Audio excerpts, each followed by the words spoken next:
Turn our audio on. And then, Tim, if we can do a sound check. Sound check. 1, 2, 3. 1, 2, 3 check. Looks good here. What is this thing going up? Say it again. 1, 2, 3 check. Check. 1, 2, 3. Okay. Looks good here. What is this thing going up? Why am I hearing? Did you hear that? Yes, you did, because I turned on my Okay. my YouTube and didn't have it muted. That's fine. That's fine. Just want to make sure I wasn't creating a feedback. Good evening, everybody. I should unmute it where it says feedback, and so you'd be like, what? Put pre-show up there. So we're still in the pre-show. We're again only going to stream to YouTube tonight, and for the. I at this point don't have any plans to make anything permanent. So we may go back to Facebook and stream. We may not go back to Facebook and stream. I don't know. Facebook has some issues with streaming every now and then. The YouTube, knock on wood, seems to be much more solid. And I kind of like having everything in one place. If YouTube was, and YouTube is only 720p, if I could send out one stream that was the same quality to both, which would make it easier on the whole streaming process, we'd probably go back there. But for right now, I'm not, I don't know. Don't quote me on anything, because this is still a very fluid situation of whether we'll go there or not. All right, so that I don't forget, we're only 8 minutes out. I'm just going to go ahead and start the recording of everything.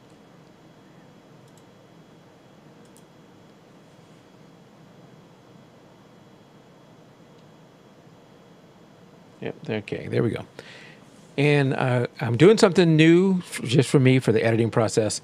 I want to do a thing where I clap, and then hopefully that can help me get the thing off. For whatever reason, I think you did that at one time in the past, didn't you? It sounds familiar. I think that there is, because this is going to get technical, the sound is going through a USB feed that creates a slight lag, and it's just milliseconds.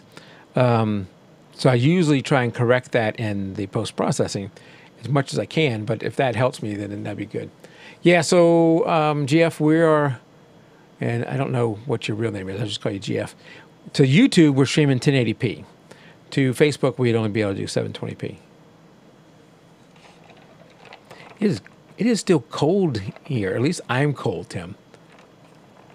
Yeah.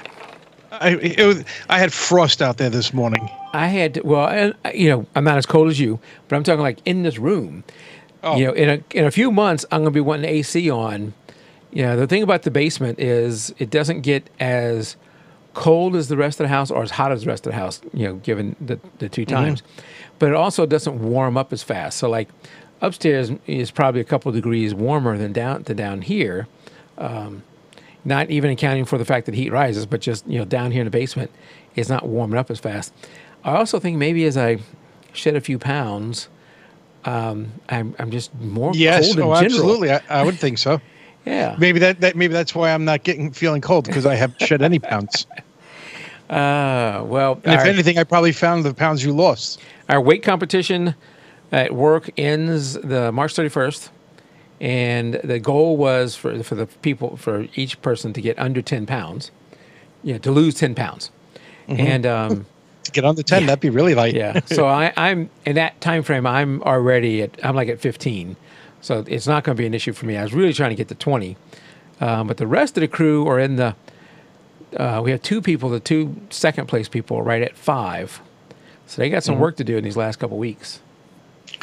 Now, is this a percent loss, or is it? It's not. It's just so if you start at 110, you got to go to 100. That's a lot more than. True. So it should be easier for me. But I didn't make these rules. It was somebody else who came up with they wanted to lose 10 pounds before something happened, and they said so that was their motivation. We'll get into this bet, and that's hey, that's fine. I mean, percentage would have been fine too. Yes. So. My goal before we go on the cruise, which is in the summer, is to lose another 15 pounds from this spot. Good for you. So I'll go through. You're gonna find 10 or 15 on the cruise. Part of the reason is because of some weight limits on some of the excursions I'm doing. I want to be 10 pounds under that. Oh, okay, wow. So I have a little bit of room to eat a little bit on the cruise. Yes, that's yeah. I've taken that into account. But. What was I going to say? Anyway, I hit plateaus. So I went down to like a total of minus 71.3, I think is where I hit. And I'm just bouncing right there. And then all of a sudden, something will break and I'll start going back down again. Okay. Anyway. Yeah, no, I have not looked since the fall. I put on 10 pounds and I haven't lost them.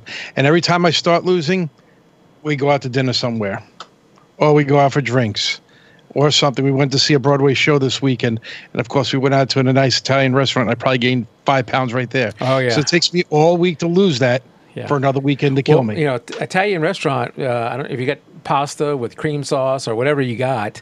Yeah. That stuff is loaded in calories. We went to a nice restaurant. It's called Becco's, which is Lydia Bastianich. Do you know her? I do not know. And who's her son? Joe. He's on MasterChef. Okay. He's one of the. I don't know if you ever watched MasterChef. He's one of the judges, the bald judge. Okay. That's his mother's restaurants. Really good food, but man, it's all filling. So a lot of weight loss, like a lot of things, is mental. Oh yeah. And for whatever reason, what is happening is, mentally, like when I'm eating. I used to always, I want to eat it all. Whatever I put on my plate, I want to eat it all. Now I don't have that same desire to eat all of it. And often as I'm getting down toward the end, the last few bites before I stop, it's almost like, I don't want to eat this. So I'll just stop. See, and that's good. Yeah, that's good. Now, I'm not, no danger of me becoming anorexic. anything like that. So, and then I'm trying to drink a lot more water. Like they say, only eat the veggies and meat. Drink water and no sweets. So sweets is my downside. I still love sweets. One of the things I love, and one of the reasons I was a little cold too coming down here, Tim, was I get frozen blueberries, frozen mango, and maybe a few other frozen things. I put them in a bowl, and then I warm them up in a microwave to where they're not hard anymore, but they're still cold. Mm-hmm. And I really like that. Now, that's a lot of sugar, I know, which is not good for a diabetic. But my numbers are still great, so I'm doing it in moderation. But I love that, and it has not. Yeah, I'm sure it's to some degree hindered some of my weight loss, but it's not been dramatic. I don't overdo it. Christina says she used MyFitnessPal with proper macro breakdown and lift weights for the win. Yep. I think I have MyFitnessPal. I just haven't used it. In my basement, where my workout area is, my shoulder's hurting me. Basement on the other end of the base, my room in the other end of the basement is the room where the flooding was happening, which is where all my workout equipment is, and it's still a wreck. We've done some workout in the yard, but until I'm not going to put everything back until I have a rain test and it passes. Mm-hmm. The last rain test it didn't quite pass, so I need to solve that before I put everything back. So my working out is taking a hit. All right, Tim, we are coming up on the time. I'm going to go ahead and take pre-show off. And then we'll get started here in just a second. Let me get this ready. All right, you ready? Absolutely. All right, it's jpeg2RAW show number 229 here in March 19th. And we're going to get right into the topics of the day. So, Tim, I've gone out and, we do this, look for articles and all those things and what we find interesting and everything. But before we get into those, if you remember 2 shows ago maybe, I got that email from Great Adventures or Great Escapes or whatever that Right, yeah. That wanted me to sign up and, I get whatever kind of crap, I sell my photos. And then I went through it. They wanted my email. And AD said, don't give it, use a fake email. And I do have a special email I'll sign up for stuff that is my spam email. And I sure wish I had done that. Oh. Because I have gotten a crap load of spam from them. And they're the Great Escapes Publishing is the name of the company. So I just wanted to update you on that. I never gave them my credit card because this whole money-making thing with them required me giving them my credit card. Right, yeah. Which is a red flag right there. Big scam. But they also sent me an email saying, "Hey, final day is to save $600. I could save $600 if you pay by for attending the 2019 Ultimate Photographer's Workshop from home." So from home? Yeah, it's a virtual workshop, and I'm going to be able to save $600 if I hurry up and do this.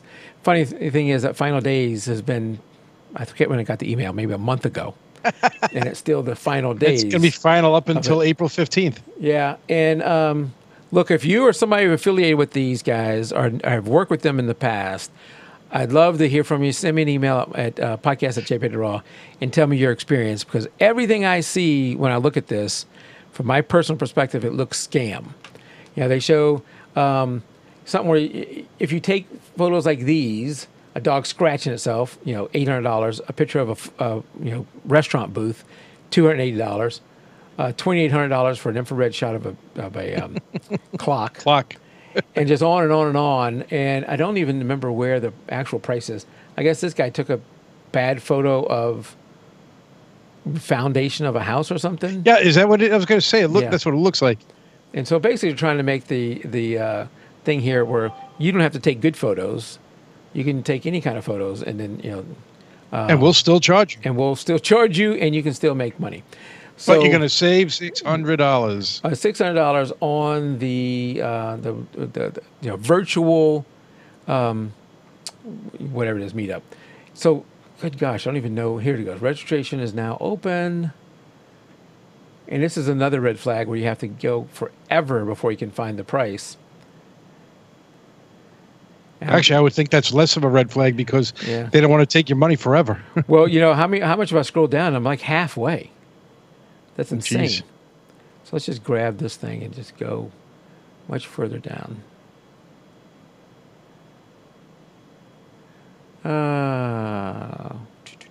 Maybe they don't want your money.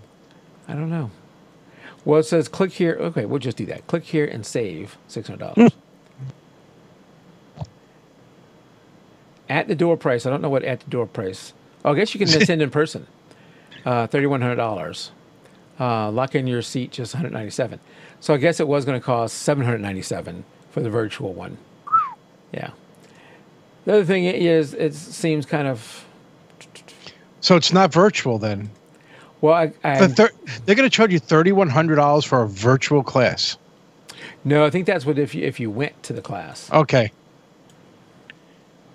The other thing is they make it really hard to go to their actual website from this. That just seems scammy. We're going to get rid of that and see if we can't go to the actual website.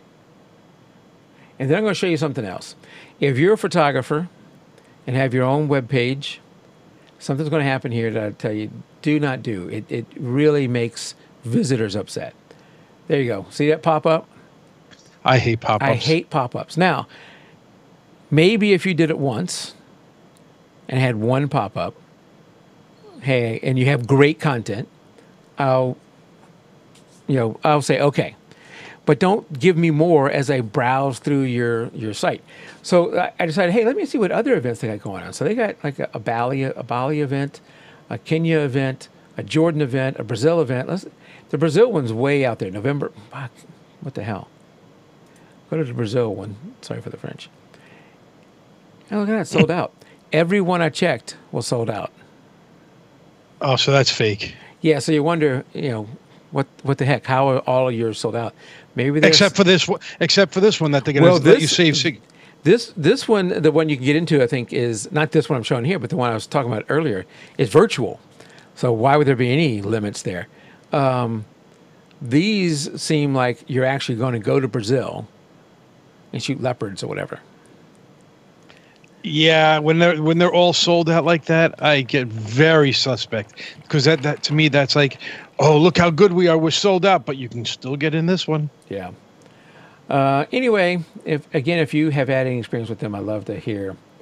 Yeah, maybe we're wrong. Maybe I'm wrong, and I'd like to hear about it. I'm not going to reach out to these people to have them on the show because that just gives them more press if they're scammy, and not something I want to do. But I should have signed up. The lesson there is I shouldn't have used my podcast at jpeg2RAW email because now I get emails from them all the time about all kind of crap, including that thing, saying, hey, you save $600 if you sign up here. All right, so enough of that. Let's head over to something that's really cool and probably is a bigger, more fitting to your cameras, Tim, than mine. And that is, have you seen this where you can get filters that instead of going on the lens, actually go like inside the camera body? No, I did not see this. This is the first time seeing this. So I'm going to play this little video. There won't be any audio. Some of it is just people talking, but we'll keep talking as it goes.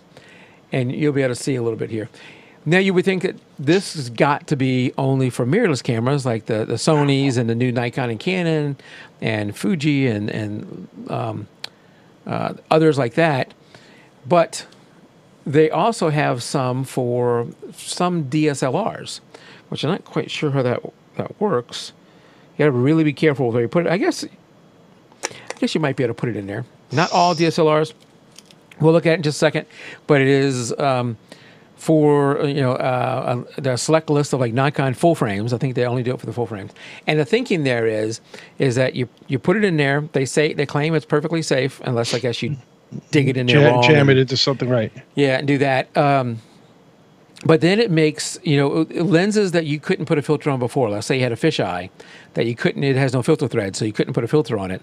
And it had the bulging disc, so you couldn't use something like Lee filters or something. Or maybe you, like most of us, have bunches of lenses with different filter thread sizes. And there you go. They're showing it going into the camera now.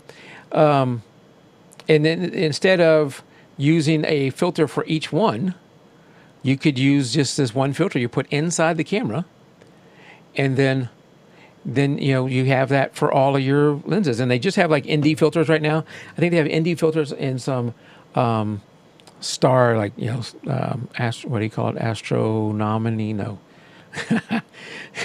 Astronomical. I'm not even going to try it. Astronomical. The stars. If you're taking pictures of like the Milky Way and stuff, they have some of those. Astrophotography, or something like that. I don't know if they have anything else.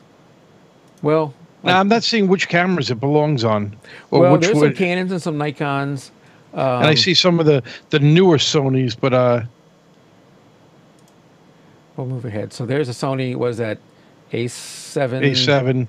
Yeah, I couldn't see what it was. Oh, interesting. Yeah. They're out of Taiwan, which, so what? Let's go back to where they put it in. So right there, you can see it inside the camera, and that's a Sony A7. Yep. Is that A7A or A7? What is that? S, probably A7S, or is it I's? I can't read it. And so it looks like it almost looks like the camera's made to hold that. And you don't have to worry about the mirror flapping up. So, that as long as you're not touching anything else in there, that might work. What do you think, Tim? Yeah, I'm looking how they install it. Yeah, that's interesting. Yeah. I don't know if I would do it, but you know what? That doesn't mean it wouldn't work. Yeah, doing anything near, like as GF says in chat, doing anything near the sensor could be dangerous. You're right. All it's going to take is one time you putting it in wrong and hitting the wrong thing. So, they don't even make it for my camera, so I wouldn't use it. But they do. Like if you're a Nikon user, they don't have. I mean, it looks like it fits well before the sensor, though. The way I'm looking at how it gets inserted. Yeah, I'm only going to show Nikon, but they do have this, I think, for some Canon full frames too. So if you're a Nikon full frame user, they only have the Astro filters. They don't have the ND filters, but it'll fit on the Nikon DSLRs. And I wonder if this is a little dated. Because it says D4, D4S, D800, D810, D750. I do have the D700 still. No, I don't. Yeah, I do. Okay. D600 and D610. They don't mention the D5 or the D850. I don't know if that's just because this was made before them or it doesn't work on there. Although I think the 750 came out after the 850, so maybe not. And it shows a little before and after. Anyway, like GF said out in chat, I personally would not stick that in my sensor area. And I don't have a mirrorless camera. Yeah, I don't know that I can see myself doing this. I just finally cleaned the sensor in my camera because I had taken pictures. I was like, oh, God. And it's only when you see them in the clouds or the blue sky.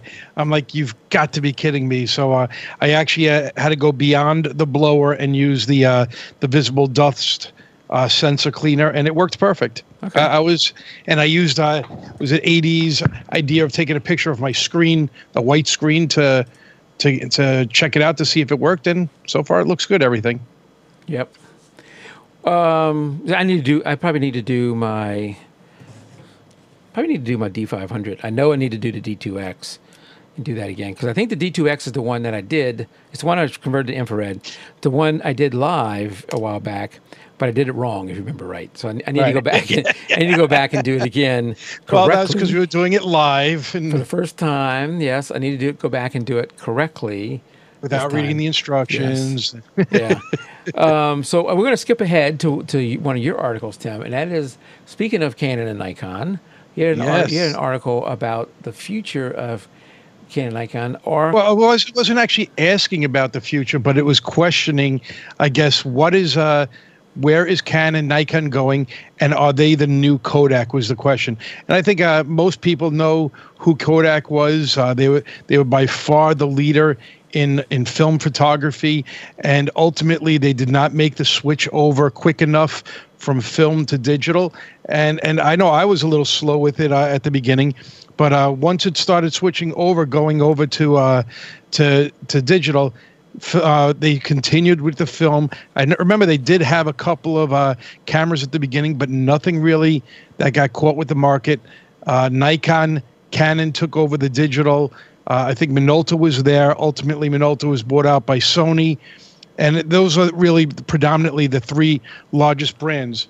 And I think we talked about this probably about 6 or 8 months ago in one of our podcasts, that Canon and Nikon were finally coming out with their new mirrorless cameras, kind of to compete with what Sony had out there, as well as a lot of other companies that were out there right now. And a lot of people were underwhelmed. They thought they were going to be happy with it, but they were very underwhelmed by the cameras. The financials for both Canon and Nikon, they did not meet their revenue targets of 2018. And the question is, are they starting to lose it out there? And by no sense are they faltering yet, but they still are number one and number two out there. But there are other brands out there. I think they talked about Sony and Fuji were the other ones that were out there. Luminex. Panasonic, yeah. Olympus. And you know, I think about it when you go back, I forget how many years ago, when Olympus was pretty big in film photography, and they kind of were kind of like Kodak, where they didn't switch over to digital, and they faltered. Yeah. And then now you're starting to see them. You're starting to see Fuji again, and Fuji, if you think of it, was Fujifilm, so they were right there with Kodak. Kodak still doesn't have anything with photography, and I think they're probably pretty much completely out of it now. Panasonic always had the point and shoot cameras, I think, is what they were probably better known for, as well as their I don't want to say they weren't SLR cameras, but they were definitely better intermediate cameras, because they had really good lenses on them, but they were not interchangeable lenses. I can't remember what the category was called. So my first camera from a point and shoot was an Olympus E10. And it had what looked like a removable lens. If you looked at it, you'd think it was a removable lens. Right, but it wasn't. It wasn't. And it was really highly spoke of. A lot of people love that camera. I never really came to like it. It seemed to have quality issues with me. It was slow. The max shutter speed was 640, 1/640th. The focus was slow. That's what really pushed me to move to Nikon. I went to Nikon D60. But, you know, history is littered with companies who were one time the leader and are now no longer there. I think it's Jeff Bezos. I might be saying this wrong. It's maybe him that has this list. No. I think it's the guy that runs Walmart, or person who runs Walmart. Somebody like that, some major head of a big company today. Right. They have a little chart that they keep with them that is the decades from like the 1900s or whatever it is, and it's the top 10 retailers. And it's probably Walmart. It would make more sense to me. And if you look at that, you can see for a good number of decades, it was Sears, and then some other names that you might have heard of up there. And then all of a sudden, Walmart starts coming, moving up, and then displaces Sears, and is the top leader for a while. And then in the last decade, from nowhere, Amazon comes up. So his point with that was, you can never, even when you're at the top, you can't be comfortable and say, you know, no one can touch us, or it will take, you know, a century for somebody to catch up to us, because things can move pretty fast, and Sony and Nikon and Canon have to be aware of that and continue to move. They're on the Nikon side, the Z7, Z6 were really lackluster. They did nothing. I'm considering my next camera upgrade, and they did nothing to convince me that one of those two need to be the camera. I agree, and that was exactly the point of this. And I think they talked about it. Canon still had a 49% share of the market. Nikon has a 24.9%, a slight decline, and Sony is at 13.3 with a 2.9%. So you look at that. That's over 80% between those three companies. But the problem is, if these new cameras are starting to take off, and people are starting to switch. And we've always talked about this. The person that does not have brand loyalty yet because they don't own Oops. five lenses or Didn't mean anything, to be showing that. because they don't have, let's say, 5 lenses. Yeah. That's the person that may go into another brand, and if they go into another brand, that's where Canon and Nikon may lose out, and that's if their cameras aren't up to snuff. Now, I think, yeah, the Z6, Z7, they were nice cameras, but for what they offered, I think they were a little expensive, and you're not going to get people to come into it, and a lot of people expected them to have a lot more. So I think time will show. I think one of the other issues they talked about was Canon's camera came out, and when they introduced it, it didn't have 4K, or it was a lackluster 4K, so they complained about it. So you're coming out with this new camera, but it's not going to have 4K, which everybody else's camera does. And Canon doesn't release a lot of cameras quick. Second, they didn't have 2 cards in it. They only had 1 card, and I think every professional say they're not going to go out with a camera with only 1 card in it. And then I think you have, what is the card in the Nikon? Is it the XD card? I have the XQD card in this Nikon. XQD, that's right. Yeah, XQD, which that's the only camera that uses it, really. Well, there's some other Nikons, and there's... Well, just Nikon, I think. Yes. But we'll talk about this in a little bit later. I've mentioned on the previous show, firmware updates coming, so we'll take CF Express cards in the future, which are physically, the same pin layout and everything. Mm-hmm. So I found that thing I was looking for. So, why are we talking about Walmart? Why are we talking about Walmart and Sears?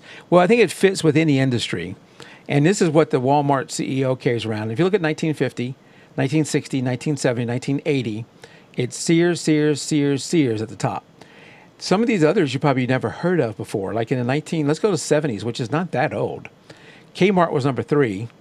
They're not even in the top 10 anymore. Yeah, Gibson was number 4. Zare was number 5. Brown Shoe was number 6. Two Guys, number 9. Well, let's look at number 2. Fortune Brands. Who the heck is that? Nope. Never heard of those people. So then if you're in 1990, or on this card, 1990, Walmart overtook Sears, where when you look at the 1980 time frame, so just a decade earlier, they were number 8, Sears number 1. So 1990, Walmart overtakes Sears, goes to number 1, Sears number 2. And then in 2000, Sears slips back to 3.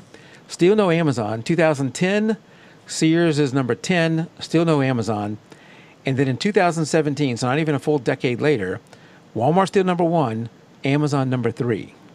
Wow. So in a 7-year time frame, Amazon, I don't know what they were in 2010, Amazon goes from not in the top 10 to number 3, and I don't know what they are now. Yeah, they're bordering with number 1, I would think. I mean, they're the richest company in the world right now. And you know what? I think about it. You think about my business. I work for UPS, and my main competitor is FedEx and the post office. Then going back in the, I guess it was the early 2000s, DHL tried to come into the United States with the ground delivery, and they faltered.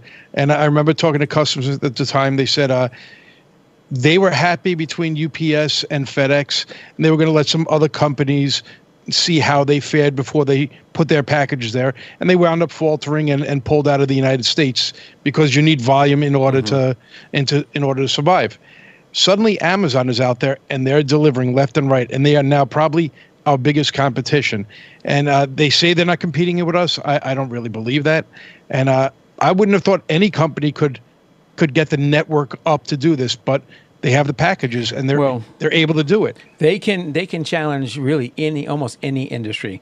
They are starting to run into a few headwinds because a few companies, a part of Amazon, we're going to get off here, Amazon just a second, but a part of Amazon that a lot of people don't realize is a big moneymaker for them is their Amazon Web Services, which is, Netflix hosts. If you watch Netflix, it is coming from watching it through an Amazon server. You're watching through an Amazon server. They are by far the largest web server, web host, and server farm out there in the world.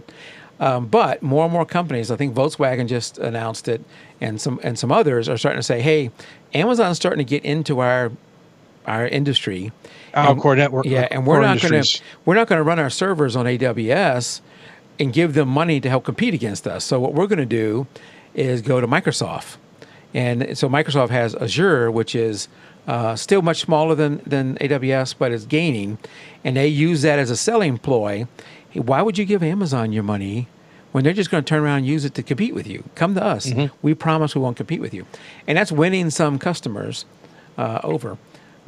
Ultimately, you got to worry them about your server being reliable, and Microsoft has proven they can be reliable.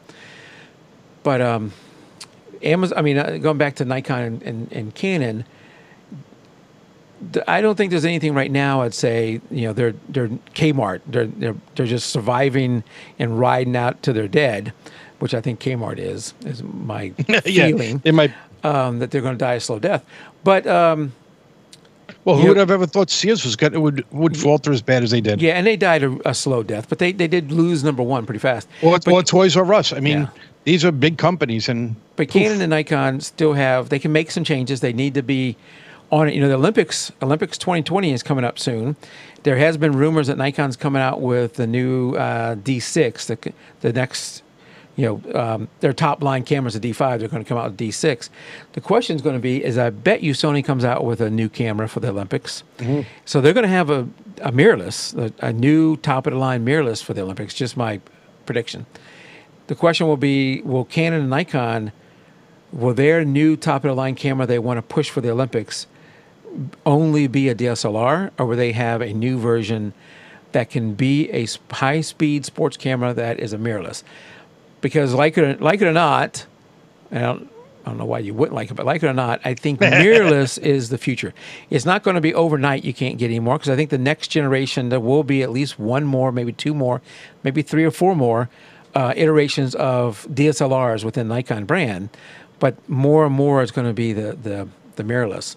And part of the article goes into what is driving some of these challenges that these companies are having, and it's these guys. It's the phone. That's right. You don't need to carry a DSLR a lot of times. Yeah. When I went to Alaska last summer, I brought my camera, but I also brought the phone. And the one thing with the camera is I kept switching back and forth between lenses, and then I decided, screw that. I'm going to keep one lens on here to take one type of photo, and then all the other photos I'm going to take with my phone. So, that was what I ended up doing. Somebody just asked me 2 days ago, sent me an email, a listener sent me an email and said, hey, what point and shoot, we're going to, where are they going? They may be going to Alaska.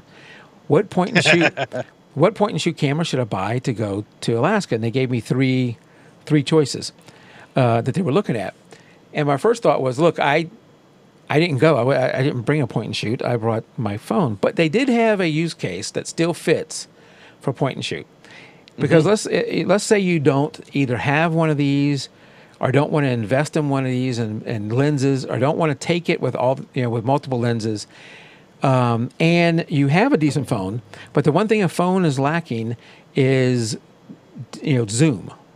That's exactly Yes. it. If you want to take pictures of your family or something, or just general pictures, they're great. But if you need to zoom in on something, that's where they definitely lack. So this one has Sports photography. Yeah, right. This one has two cameras on lenses. it. One is a little bit more zoomed in. One's a little bit more wide. But zoomed in is still minimal.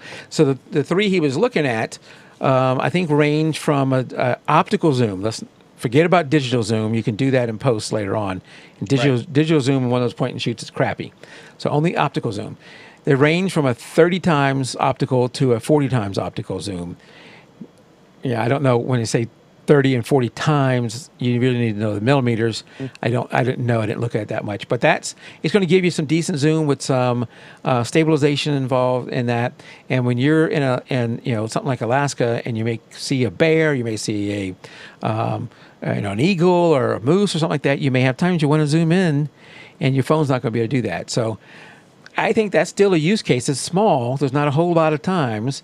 You bring that little point and shoot, and you have this, but this is replacing for a lot of people, the DSLR, and that's what's really, or in the mirrorless. That's what's hurting Nikon and Canon, and will for a long time. Yeah, and on our show Sunday when we did the photo review show, and you have to go and watch this in the post. So in the edited version I'll put up later, you won't see it, but the raw version is always up on a YouTube site, on the YouTube channel. Go to the post where AD shows us a photo he took out his back window, off his back deck, where there's snow everywhere, and it looked like it was. I'd made a guess that I thought it was either sunrise or sunset. It looked like it was maybe a little bit dark, or something like that. And I guessed it was probably from a cell phone because I thought he was probably trying to trick me. And I was right. It was from his cell phone. He has the Pixel 3, I think it is, and he's using the Google phone app. And it was taken at, I think, 2 in the morning when it was pitch black dark outside.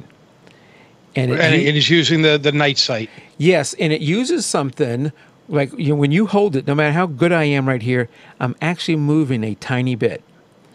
And the camera, the phone, is actually taking a bunch of photos all at once and using the pixel shift technology to then bring them all into one photo.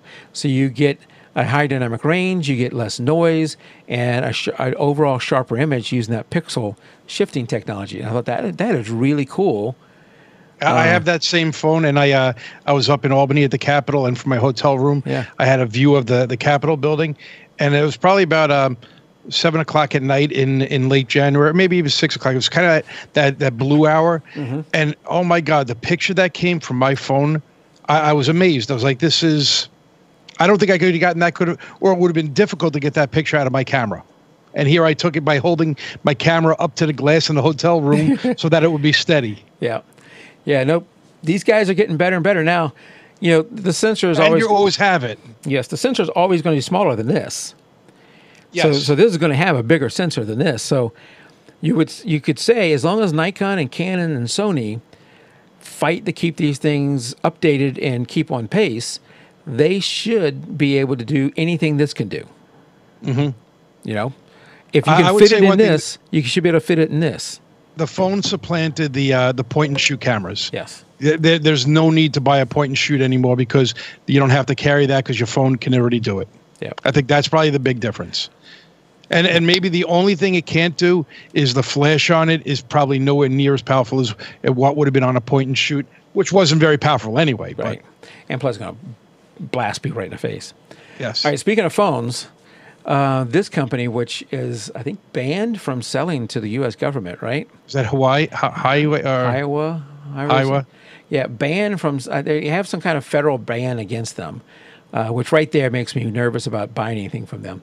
Back in 2016 and in 2018, they were releasing new phones, and in their ads, they used images that were taken from a DSLR, insinuating that this was what you could take with your phone. So they were caught twice doing that. You would think that from the backlash that they would have learned a lesson. But nope, they just did it again. They again used a photo that was on Getty Images taken by, let's see, who's the photographer? They said it down here somewhere. Taken by Tom Pfeiffer. He took that photo of the mountain range. And okay, so this here, I don't know if I can zoom in on these. This is their ad. Now, I can't read that language, but this is their ad. They have these photos with the ad about their new phone. So you would be led to believe these are images they took with the phone. Why else would you show me these images if you're not trying to say these are the images I can take with this phone in your ad about the phone? But this one was taken by that guy I just mentioned, Tom Pfeiffer. The next one is somebody that you may have all heard of, Jake Olson, like a person we almost had on this show. And that is the one here, the little kid reaching for the duck. And they come out and said, this is their response. We've been made aware that there might have been some misunderstanding. How that happened, I don't know. Regarding our recent P30 series teaser posters. Okay. We would like to reiterate that these are, in fact, only teaser posters and are only intended to hint at the unique new features that will come with the new P30 series. That doesn't sound like, that sounds like you're trying to say, these aren't the images taken with this, but they're supposed to represent the things you can do with it. What can be taken with it, right. Yeah. Well, then show us what can be taken by it. And then they say that they have acquired the license to the original images and the posters are artistic renditions of said features only. We'd like to take this opportunity to thank the media for their interest in our posters. We have much to announce in the coming weeks. Please stand by.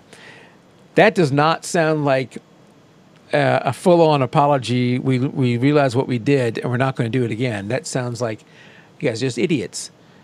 I know these are photos that we put on here, and they're not taken with this camera, but we mean for them to represent what you'll get from this phone. Yeah, that's crazy. That's the same thing. What are you talking about? Anyway, I'm not going to buy their phone, regardless of whether these were taken with the well, you can't. You're not allowed to. Now, if I remember correctly, reading it, I think I can't even say the name of it. Huawei. They got 5 lenses on their camera. Is that the one that has all those lenses on the back? I think that's the one, because they were talking about it. They said you can't get it here. Oh, okay. So I think that's the camera or the phone that has 5 lenses on it, which that's interesting in its own right. Yeah, that is a little crazy. Now I have 2. Let's see. Do you have another article? Yeah. Yes. Let's go ahead and do yours then. Okay. Go ahead and do your next one, and because I have, if you're a female watching the show, I have 2 articles that are specific to females. Maybe all right, so then I guess I can leave. One of them may or may not be specific, but it is. I think it's going to more appeal to females. The last one, as a dude, I think it's really cool too, but probably females can relate to it more than I can. But either way, I think it's really cool and something, one, I'd never be able to do, but something, if I was able to do it, I don't think I could do it. Anyway, that's a little teaser for something that's coming up. Before we get to that, Tim has an article here. I read this article too, and I was very interesting. Bring it in. Go ahead. Yeah, so that I read this yesterday, and I was like, "Oh, this being interesting," just because of what happened, and now the critics to it. Now, whether you like art or not, I guess that's a whole nother story. But it's called The Vessel at Hudson Yards, and it's almost reminds me of Harry Potter, where you have interconnecting staircases. I think, if I remember correctly, there's 154 different interconnecting staircases. And what's interesting about it is, if you take a picture of this, it is automatically considered theirs. So they force you to sign when you get the ticket, and it's part of the EULA. When you buy the tickets online, it says, as the owner of the recordings, company has the unconditional, irrevocable right to reproduce, display, and use the recordings, including for advertising, marketing, promotional purpose in all media and all formats, whether known or later developed later. So they really went way over the top of this, and people are getting really upset, to where one person said, well, just take the picture, post it on Creative Commons, and then they don't have access to it because it's no longer yours and anybody can use it. But I think that, and they've come out today and said they're gonna reword it, I guess. But well, didn't they go even a step further, that if you went there and bought the ticket and went there, that later if you went off their property and took pictures took of a it, picture of it from off their and property, they had the rights to it. Now they have the rights to it too, because at one point in time in the past millennial, you went on their property and bought a ticket. For like me, if I just walk by it and don't ever go into their property and buy a ticket and take a photo of it, I may better use it for commercial, because I need to get a commercial release, but I still own that photo. What they're trying to say with their thing is, if you ever go onto their property and buy a ticket, for all of eternity, any photo you ever take of this place from any angle is theirs. In perpetuity. Yeah, so if you're ever going to get a ticket there, don't use your name. Yeah, that's insane. Yeah, really. It seems like they went overboard, and a lot of people have chimed in on it. And it sounds like today they're going to soften it up. But you know what? They shot the first shot across the bow, I guess, is the way you could look at it. So they're trying to see what they can get away with on this. Yeah, they didn't accidentally do that. They intentionally did that. Yeah. This was intentionally, and that was intentional. Yeah. Okay. So we'll keep track of that one. Yeah. See what's happening with this in the future. See whether or not they change it. Yep. All right. So first up in my 2 featured female-leaning stories. Tell me, do you have your camera nearby? Yeah. You need me to get it? Yes, because I want to do a test. I want to do a test. You know what? Okay, hold on. We're going to do a slight pause. Let's wait for Tim to come back. Nice pants you got there, buddy. Oh, you can't hear me. I like Probably saw my Harry Potter pants. I like your pants. Yeah. I was like, darn. I was saying that, and then I realized you couldn't hear me. Cool. All right. Okay, so here's the test. I want you to hold the camera up to your face and take a vertical picture. Okay. Vertical? Vertical. I think I got my... All right. All right. I Okay. don't have any batteries in. Okay. So I can't, like, Yeah. That's all we wanted to see, because when I go to shoot, I do it like this, with the elbow up. no, I think this one's one down. So how do you do it again? I shoot like this. So you would have one hand up here like that? I would. To me, that's uncomfortable. I think I've always taught to have my elbows at my side because that's supporting me. Okay. So the question here was that there's this YouTuber who takes a female YouTuber who takes a lot of photos for her vlog, and she kept getting lots of comments, I imagine from dudes, that you're holding your camera wrong. Holding your camera wrong. You're holding your camera wrong. Again, you're not going to be able to hear this when I bring it up, but you'll get the idea as we go through it. And so these two photographers are trying to show taking a photo. Wait, that is not the right one.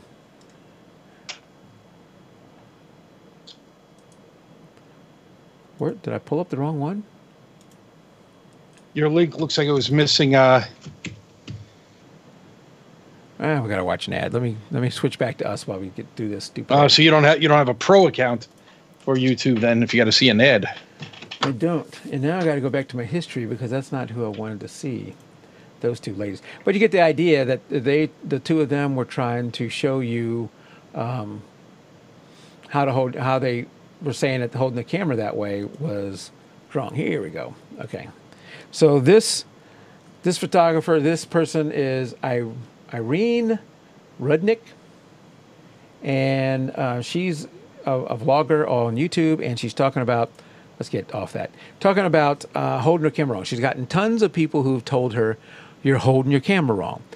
So she decided, maybe I am holding the camera wrong.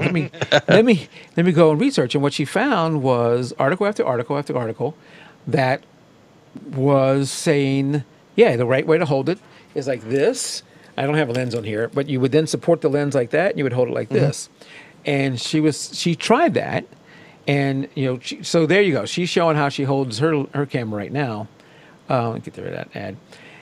She tried it the other way, and she said it got tiring and it hurt her to hold it that way. And when she comes and shows us this, she also said it dug into her boob as she did that, and it was very uncomfortable to hold it that way. So don't have that problem. Yeah. So she then, she'll show us the way she holds it, and she has found that what she's found is not a lot of females writing articles. Vertical, like she just showed there, is easy. Everybody holds it the same way, that way. But not a lot of articles written on the proper way to hold it and actually horizontal. Not the proper way to hold it in vertical, written by females, most of them. So here she goes, that's the way I was just holding it. And she's saying that is just totally uncomfortable because that one arm is having to hold up a lot of the weight, and she may not have all the muscle that does that, and it gets uncomfortable after a while. So she researched and found Andy, what's the famous female photographer? Andy. She does portrait photography. Good gosh, I'm not going to remember her. And I don't know it at all. But she found lots of other female photographers hold it the way she does. And she's thinking that it may be a person-to-person difference. And Leibowitz. And Annie Leibowitz, yes. So Annie Leibowitz holds it the same way as Irene here. She's saying that it may be a male versus female thing, and that for females it's more comfortable to hold it the way she was holding it, which is like this. And then she's referencing these two. they're being a little silly by elbowing each other in the face, but you get the idea. Actually, what's funny is when I look at the way they hold it,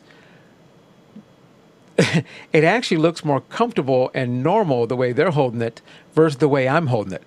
But that's just the way my arms go. Yeah, I can't imagine doing, this actually hurts me. So that hurt. And to me, I feel like I'm not stable this way versus this way. I was always taught you hold the camera like this. Yeah. With your hand so that the weight is here holding the camera, and then the other hand is using to take the picture. And then you're steadying your elbows against your body because it's preventing you from moving as well. That's how I always was taught, and that's how I've always done it. Yeah. Am I doing it right? I don't know. Well, so if you look at that, oh, dang it. Hold on. See if I can get back to that one spot. I got to be more ready. Okay, that looks less comfortable than what she was doing before, but that is how I hold it, and it's without thinking, that's how I'm going to do it. So, and I think if I've tried to hold it, how do you do it? I got my hands are, and then if I go, it's the same. No matter how I do it, it's still like this. Just a tad. Not there. Hold on. I want to get to her way of doing it. So I would hold it like this. I should have put a stupid lens on this. Wait. But I'm going to... Wait. No, I got it the whole wrong way. I got to put the shooting thing down. Oh, she's got the shutter button down. That's it. Yeah. I could do that. It doesn't feel as stable to me. All right, so now so obviously I'm not using now the... Yeah, shut her down. Gary just said in chat, shut her down. So... Oh, I could do that too. That's not that bad. Yeah, I don't know if... Good grief, I'm going to need to go out and try it now. If you're using a grip, you can't do it that way. Because you think about it, the grip has the button... And I normally shoot with this one with a grip. And so my shutter would be on the other side. On the other side, because I can't... Now I'm twisted. Now I'm really uncomfortable. You can lock your elbows better. You can lock your elbows better by doing this? Yeah, maybe. Well, does feel right. It feels unnatural to me. I'm going to have to try both doing it now. It feels unnatural to me. But I think the point there is hey, if she's getting quality work out of doing it that way, then don't be so eager to come and tell her she's doing it wrong. That way is working for her. She had other reasons. I mentioned this is not an issue that most of us guys are going to face, but it was uncomfortable in her chest area with holding it the way I was, doing it like this, because this arm is digging in to her side. But if that works for you, and that's the way it works for me, and I guess maybe I do it also because I normally shoot with a grip. The point there being, shoot the way that works for you, not the way everybody keeps telling you have to do it. Right. Now, to her credit, I would say this, and this is what we probably should all do. Someone says you're doing it wrong. Don't go immediately get defensive. I think I give her a lot of credit for saying, maybe I am doing it wrong. Let me go out and take a look. Then go research and see. She went and maybe there is a better way of doing it. Yeah, because if it improves what I'm doing, I want to know about it. And so she researched it and came back and said, nope, I like the way I'm doing it. It works for me. And hey, it may be a gender specific thing that more females like to do it this way and more males like to do it that way, but not something that is required by your gender. It could be either way. So I think that's a great story for any photographer and anything in life. If you're faced with people telling you negative stuff, self-reflect, look at it, but ultimately you do what you want to do. You do you. Right? All right. So if you think that woman is incredible, this next one takes it to a whole new level. This last article we have here is, I got to imagine this is going to be the ultimate. So we've had birth photographers on here before, right, Tim? I can't remember. I know Kathleen has done some. We've had some other photographers on here who have done some. But something that none of those photographers have done, that I know of at least, is photograph themselves giving birth.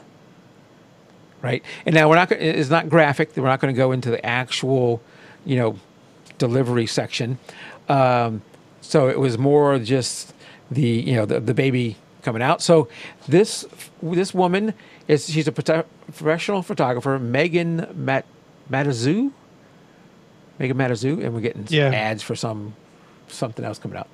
Had decided as soon as she figured out that she was pregnant that she wanted to take her own birth photos, and I can't even imagine that. yeah.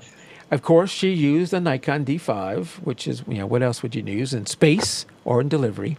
You're going to use the Nikon because that's what we all use as Nikons. So she had decided that she was going to take her own birth photos, and at some point she told the doctors to turn down the lights and only have the one light. So turn off all the lights in the room, only have the one light shining on the delivery area where the doctors need to see what they're doing.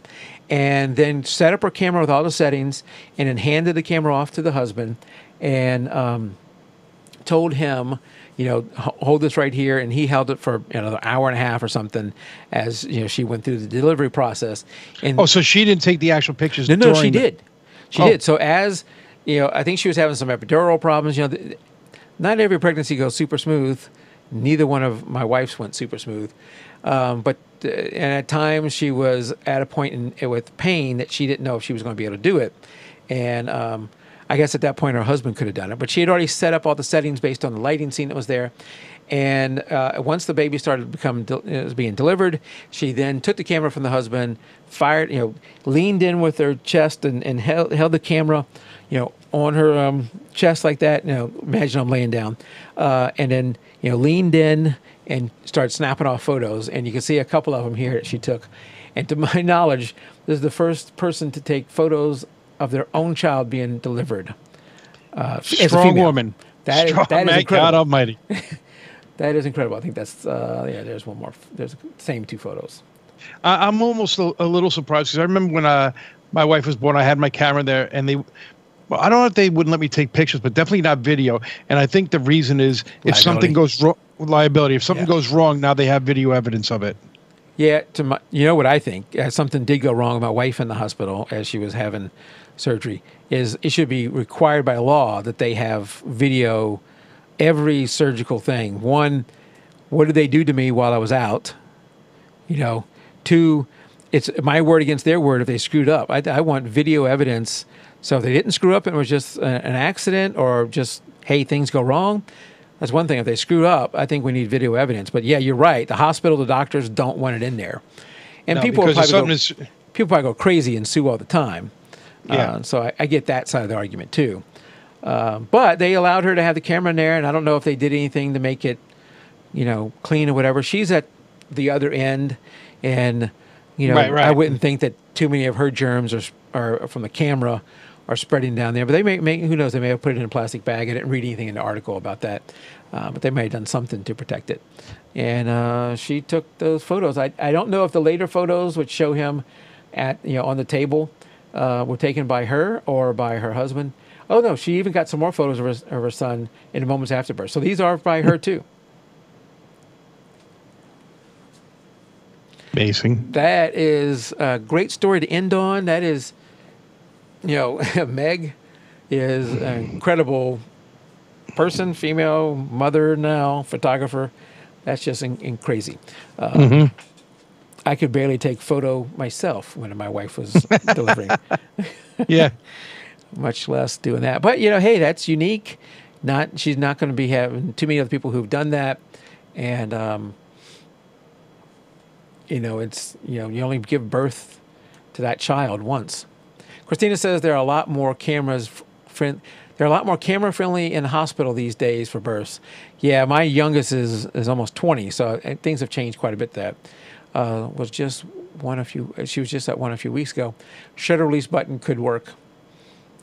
Shutter release button. Well, I don't know what he's saying there. Yeah, I don't Gary's know. Saying I don't know which one that was in context to. But she held it. It wasn't like her husband held the camera while she was shooting it. She framed it. She held it. Right. She shot it. And then when the doctor said, I think if I read, when the doctor said, "All right, you're ready for the last push," that's when she took the camera and was ready. So he held it through all that process because why does she need to hold it when nothing? She just needs to hold that, concentrate. She just needs to hold it at the end and concentrate on the work she's doing. But amazing. Very, very good. Yeah. All right. So I did mention before as we head into post show, there's going to be multiple CF Express cards coming out. The one size that'll fit this. There's going to be a smaller size for other cameras, and then ones for even like video cameras. And crap, mine's not even in here. The speeds are going to be my XD card right now is pretty fast.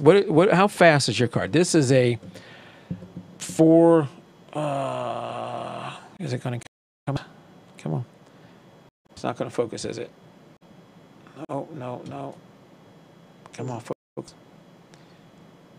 400. It's not going to focus. 400 read write is what this card is. The new CF Express cards are going to be 400 watts. Mine's 95 megs per second. Okay, these are 633, but I mean times 633. But I mean, really, what does that mean? Well, mine here is a 400 megabits per second, 440 megabits per second. Now that's a lot. This is the X. But see, it doesn't cards. matter to me. My camera can't handle it, so yeah. No reason to buy it if my camera can't do it. This is the XQD cards. The new CF Express cards will do as much as 1,400. Oh my God! So that 440 plus another 1,000. Well, you know when you're going to need it when you're recording in 4K. That's where you're going to need it. You're not needing it for 10 frames a second. Yeah. Yes. One of that fast card is one of the reasons that this camera can shoot at 10 frames a second for 200 frames in RAW, and full RAW, uncompressed RAW, and then all you got to do is let off the shutter button and go right back on it. I mean, instantly, and you can do another 200 frames. The only reason they have the 200 frame buffer limit in there is so that you don't just sit there and hold it forever and burn out the shutter mechanism. But if you wanted to just sit there and hold it 200 shots, let up 200 shots, let up 200 shots, I have never been in a situation where I ever needed to do that. But part of that speed is because of that XQD card. And you're right, as we get more 4K footage, those compact CF Express cards are going to be right. That's where they're going to need. I would imagine that's where they're going to be in demand. Yep. All right, that wraps up this week. I hope y'all enjoyed a couple of the two female-centric things there. One of them, I really, not I don't know, what is it? Really respect that one woman, for Irene, for going out and doing that and showing a video. I when she said holding it wrong, when she showed me how she was holding it, I thought, yeah, you're holding it wrong. But then listening to her and the reasons why, it's, makes perfect sense. Yeah, makes perfect sense. Anyway. All right, so we're going to head into the post show. Until next show, keep it raw. Good night, everybody. All right. Post show. Post show. Post show. Let's see, especially if it grows up to be a photographer. Yes. Definitely wouldn't be what I was thinking at that time, but would be cool to have those images. Yeah, Christina says. Well, I think Christina says also it's not too bad once the baby is out taking the pictures, because probably the pain is gone at that point. Now you think about it. And I think about my wife saw both my kids born. The pain was completely gone once you see the baby. Yeah. But now at that same time, you're thinking to take pictures. So now it's a totally different thing mentally. Yeah. So she stayed focused, and that's impressive. For our second child, our youngest, this was back before digital cameras. I had a camcorder is what I was using with it. That's and what she had to have a C-section after pushing for a long time. It just wasn't going to work. They finally decided to give her a C-section, and I did not want to see that. So I was up by her head. They had the drape or whatever where she couldn't see what was going on. But I guess it was because they're moving everything around and doing whatever they're doing was making her nauseous. And at one point she said, are they almost done? And I said, there is no way. I am looking to see if they're almost done. And then because I would probably pass out. The anesthesiologist who was up by her head looked over and says, no, they got a little bit more to go. But then, as they got done, and they were working on her, and they had taken the baby out and going over there. As soon as they took the baby away, I started filming and doing that. And in the film, as I'm watching it later, you can hear them counting the gauze pads. So they must have known we had 22 gauze pads going in. Do we have 22 gauze pads coming out to make sure they got everything out? So I hear that going on, and then they're wrapping up stuff with my wife.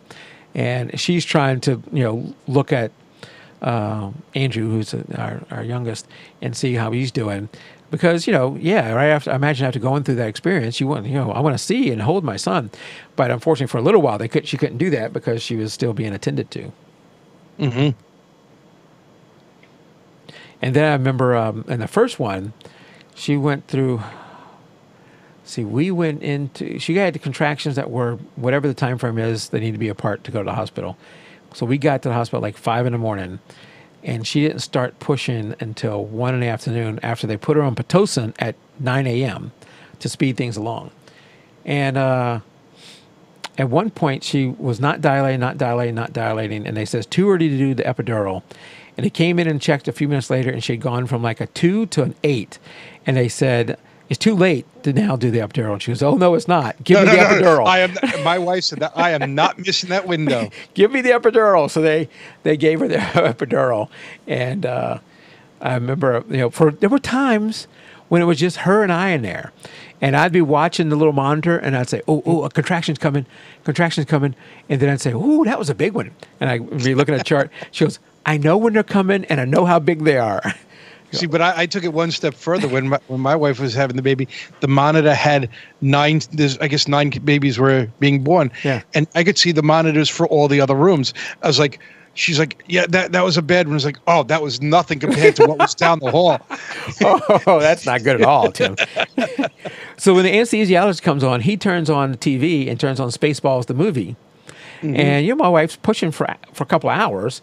I'm watching the movie, and finally the doctor comes in when the head's starting to come out, and I'm there, just me and her, and the head's starting to come, and I'm going, really, there needs to be somebody else here. I'm not prepared for what's about to happen here. Somebody else needs to be here. And right at the last second, the doctor comes in, and first thing she does is turn off the TV. Mm-hmm. And I thought, dadgummit, I was watching that. You're only going to be in here for a couple of minutes as you do whatever you do. My wife and me and a couple of nurses that came in and done all the work. You come in for literally just a couple of minutes, walk out, and I bet the bill is the biggest from you. And you come in and turn TV off on me. Well, that's how important his job is. It was a female. Today's Mike would have turned the TV back on. Say, no, I want that TV on. So. Hey, did you see behind me my rocket? My Lego rocket? Wow, that is impressive. Lego rocket. How tall is that? So, like 3-4 feet? 4 feet tall. Yeah. So the rocket itself is a Lego set. The base, I found plans online. It's 4,400 pieces for the base to build. So that was my project over the past couple of weeks with my daughter. You should get a 3D printer and print some of your own special Lego pieces. Yeah, it probably wouldn't be cheaper.